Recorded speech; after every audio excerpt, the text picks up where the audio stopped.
আপনারা শুনছিলেন দুর্গম এক মিলিটারি ক্যাম্পের অশরীরী সঙ্গী বা জিনের গল্প। এখন শুনবেন তার দ্বিতীয় অংশ। আপনাদের যদি ভিডিওটা ভালো লাগে তাহলে লাইক, শেয়ার অ্যান্ড সাবস্ক্রাইব করুন। সাথে থাকা বেল আইকনটিও প্রেস করুন। তাহলে চলুন, কান খুলে বসুন, কারণ এই গল্প শেষ পর্যন্ত শুনলে হয়তো আপনারও রাতে ঘুম ভেঙে যাবে। রাত অনেক গভীর। গল্পের ফাঁকে ফাঁকে এদিক সেদিক তাকাই। পাহাড়ের অনেক উপরে গোলঘরে বসা আমরা। চারিদিক কালি আধার ছিল এতক্ষণ, এখন মাথার উপরে চাঁদ। ক্যাপ্টেন আজাদ আমাদের জন্য খাবারের একটা বিশাল মেনু দিয়েছে আগেই। খবর এলো খাবার প্রস্তুত। সবাই মিলে বিশাল সাইজের পাবদা মাছ দিয়ে ডাইনিং রুম থেকে ডিনার করে ফিরে এলাম আগের জায়গায়। চা নিয়ে আবার সবাই বসলাম গোলঘরে গল্পের বাকি অংশটুকু শোনার জন্য। মেজর রকিব তার গল্পের পরের অংশ শুরু করলো। স্যার, আমি তখন মশারির ভেতর, নড়াচড়া করার সাহস পাচ্ছি না। মনে হচ্ছে নড়লেই জানালার সামনে যে অশরীরী, সে আমার উপস্থিতি টের পেয়ে যাবে। হঠাৎ কেমন যেন একটা ঐশ্বরিক শক্তি পেলাম।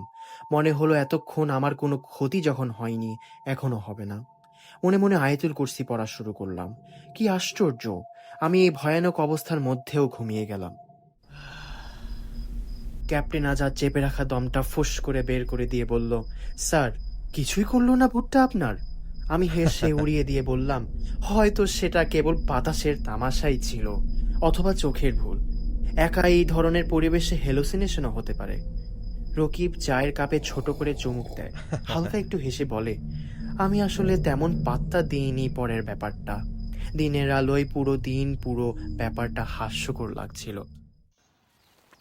পরদিন আমি সারাদিন একটা ফুট প্যাট্রোলিং নিয়ে ব্যস্ত হয়ে পড়ি। খুব খাড়া কিছু পাহাড়ের উপর দিয়ে, খালের মধ্য দিয়ে, ঘন জঙ্গলের মধ্য দিয়ে প্রায় 30 কিলো হেঁটে রুমে ভীষণ টায়ার্ড হয়ে ফিরলাম।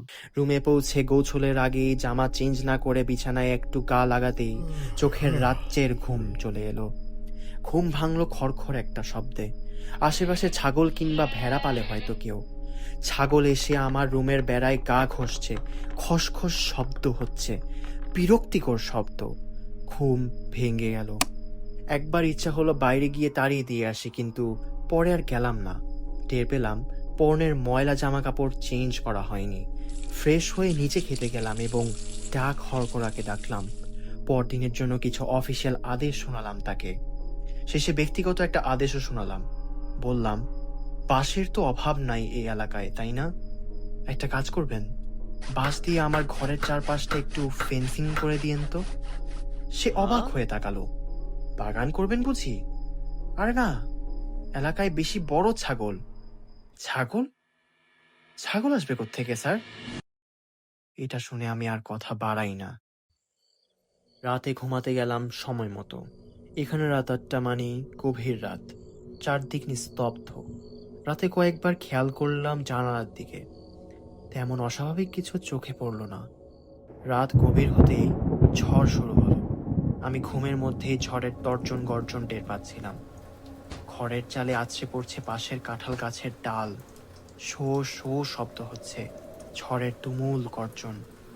ঝড় বৃষ্টির শব্দ আমার ভীষণ প্রিয়। ছোটবেলা থেকেই ঝড় বৃষ্টি এলেই আমার চোখে রাজ্যের ঘুম নেমে আসতো। সারাদিনের পরিশ্রমে এমনিতেই গভীর ঘুমে কাতর ছিলাম, তার উপর ঝড়।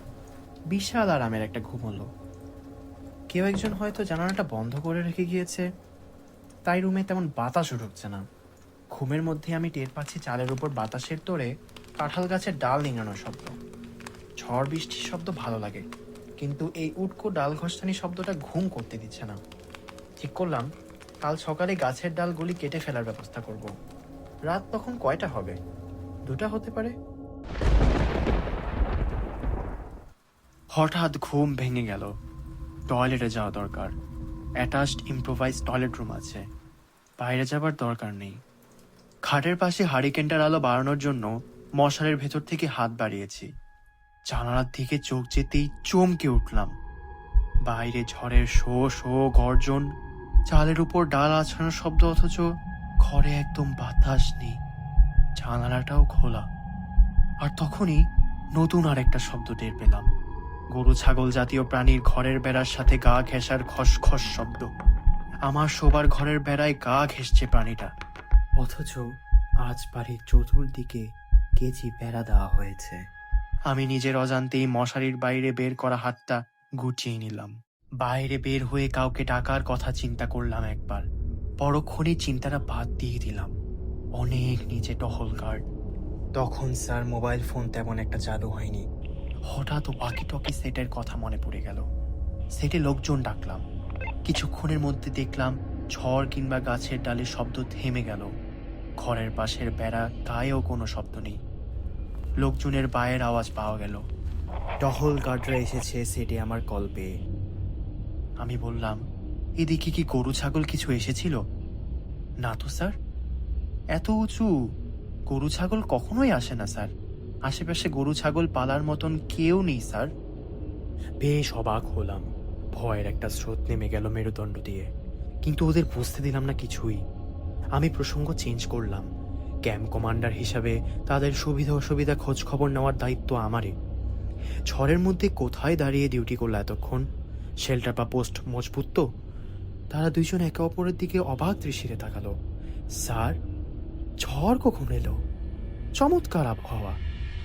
এবার আমি সত্যি অর্থে বিশাল ধাক্কা খেলাম। দ্রুত ঘুরে গেলাম কাঁঠাল গাছটার দিকে। গার্ডদের একজনের কাছ থেকে টর্চটা নিয়ে আমার বাসার চালের উপর ফেললাম।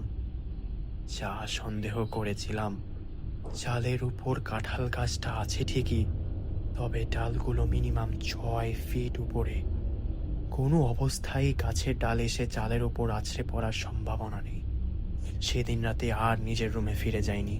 গার্ড দুজন কি যেন বুঝলো, বলল, স্যার, কাল সকালে ক্যাম্পের কয়েকজন পুরানো লোক আছে, তাদের থেকে আপনার কাছে নিয়ে আসব।